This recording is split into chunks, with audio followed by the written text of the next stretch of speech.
Minimum 3 বার বলেছিলাম যে এই যে এত ছাত্ররা তরুণরা যে আন্দোলন করলো, আমি 18 সালে আন্দোলন করেছি, আমি জানি। আপনি বিভিন্ন বিশ্ববিদ্যালয়ে যান, তরুণদের সাথে ইন্টারাকশন করেন, সভা সেমিনারে অংশ নেন, বাংলাদেশের তরুণদের কথা আপনি শুনেন, বামপন্থী ডানপন্থী ছাত্রদেরকে ডেকে একদিন আপনি 1 ঘন্টা একটা চায়ের সেশন করেন যে তারা কেন এই আন্দোলনে এসেছে, তারা কে কি করেছে, তাদের কাছে শুনেন। শুধু এই গুটি কয়েক তরুণের লেন্স দিয়ে গোটা তরুণ সমাজকে আপনি দেখেন না।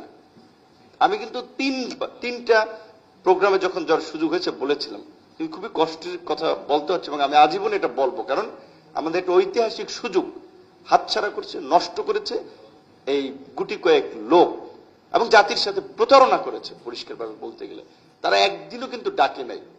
তার ডেকেছিল ওই যে গুটি কয়েক তরুণ, যারা আবার পরে বলেছে যে আগে আমরা ডক্টর ইউনূসের সময় বেডরুম পর্যন্ত চলে যেতে পারতাম, এখন তো ওই মজাটা পাচ্ছে না।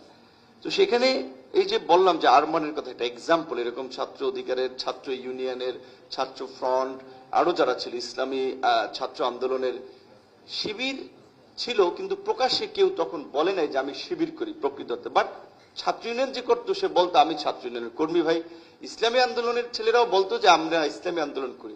শিবির কেউ, কিন্তু আমি বলেছি যে আমার কাছে কেউ বলে নাই যে আমি শিবির করি এবং আমি শিবির হিসেবে ভাই, দল হিসেবে, সংগঠন হিসেবে আপনাদের সাথে আছি, আন্দোলনের সমর্থন করছি। এটা কখনো, আমি যে কয় বছর ছাত্র আন্দোলন করেছি, আমি কখনো ওই প্রকাশ্য পরিচয় তাদেরকে পাইনি।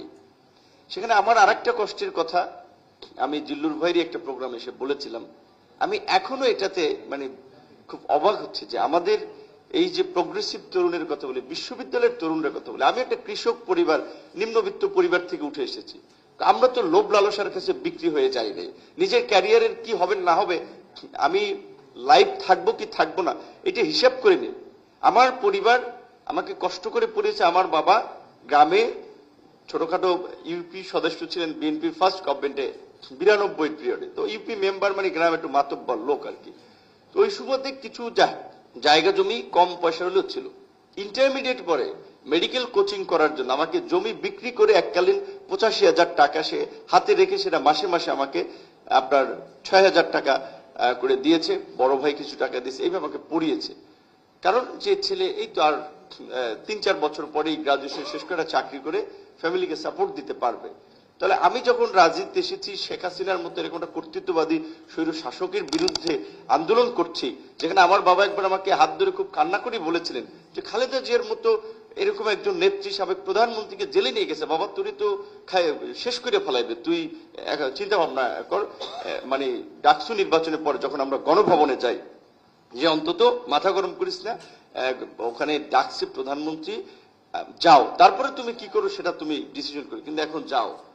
কারণ হচ্ছে তাকে তখন এনএসআই বাড়ি থেকে নিয়ে আসছিল হাইসে করে, যে আপনার ছেলেকে বুঝান, ও কিন্তু শেষ হয়ে যাবে। তো সেখানে আমরা তো নিজের পরিবার, কেরিয়ার, অর্থবিত্তের কথা চিন্তা করি নাই, আন্দোলন করেছি, বিন্দুমাত্র কম্প্রোমাইজ করি নাই। গণ অভ্যুত্থান পরবর্তী আমাদের তরুণরা যারা ওই কয়েকজন 18 সালে আন্দোলন করেছে, যেখানে গোটা তরুণদেরকে ধারণ করার কথা ছিল, তাদেরকে নিয়ে বাংলাদেশের রাজনীতি, রাষ্ট্র, সমাজের একটা গুণগত পরিবর্তনের জন্য একটা লড়াই চালিয়ে যাওয়ার কথা ছিল। বাট তারা দেখলাম, আমি শুনেছি মিলিটারি গভর্নমেন্টের সময়, মান্না ভাই বলেছেন আর সিনিয়র নেতারা বলছেন, মিলিটারি গভর্নমেন্টের সময় এই ছাত্র নেতাদেরকে নাকি ডাকতো, সুবিধা টুবিধা অফার করতো, বাট তারা নেয় নেই। সেই সময়ও এখানে বামপন্থী রাজনীতিবিদ যারা 90 কিংবা তার আগেরও নেতৃবৃন্দ ছিলেন, তারা তো তাদের এক্সপিরিয়েন্স আছে, কিন্তু এদেরকে তো অফারের আগেই এরা আগেই গাড়ি বাড়ি টাকা পয়সার দিকে ছুটতে লাগলেন, ক্ষমতা উপদেষ্টা হয়ে গেলেন। 71-এর মুক্তিযুদ্ধ তো ছাত্ররাই সংগঠিত করেছিল। তৎকালীন ছাত্রলীগের সভাপতি, সেক্রেটারি, ডাকসুর বিপিজিএস, তাদেরকে মুক্তিযুদ্ধের 4 খলিফা মানে বলা হতো তাদের রোলের কারণে বা ভূমিকার কারণে। কই তারা তো কেউ এই শেখ মুজিবের মন্ত্রিসভায় যায় নাই যে না আমরাই এখন রাষ্ট্র চালাবো। 90-এর আন্দোলনে রাজনৈতিক যখন নেতৃবৃন্দ ঐক্যে আসতে পারে নাই, ব্যর্থ হচ্ছে, তারা পারতেছে না, যখন সর্বদলীয় ছাত্র ঐক্য গঠন হয়েছে, তখন এরশাদের পতন ত্বরান্বিত হয়েছে। জিহাদের লাশ কি ঢাকা বিশ্ববিদ্যালয়ে তারা যখন শপথ করেছে, জিহাদের লাশ শুয়ে যে আমরা এরশাদের পতন না ঘটিয়ে আমরা ক্যাম্পাসে ফিরবো না, ঘরে ফিরবো না। সেই 90-এর ছাত্র নেতারা তো একটা ফর্মুলা দেয় নাই যে আমরা গভর্নমেন্টের 1/3 শেয়ার, বাকিরা অমুক, এই প্রক্রিয়া হবে।